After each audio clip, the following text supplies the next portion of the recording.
The next thing I want to talk about is in media loading improvement. So a lot of people really like the C6000, but one little thing has been a little bit tricky, which is we always say you've got to get this panel to this happy state, right? You got to see all the ink levels here. Everything's got to look like this, and then it's going to allow me to load the media, right?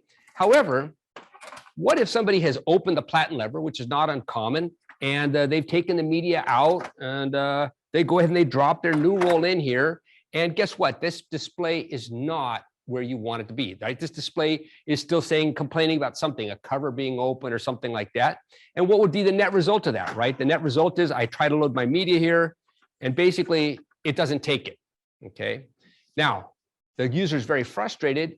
What do they need to do? Well, we would always say, okay, close everything up, shut the lid, get it back to the happy state, and it'll accept the media, right? If I can get this back to my ink display on the screen.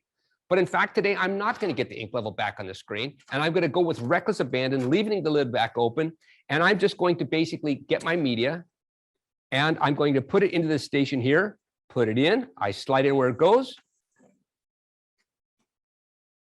and voila, it's loaded it. Basically, with this latest version of firmware, we have dramatically simplified the loading of the media on the C6000.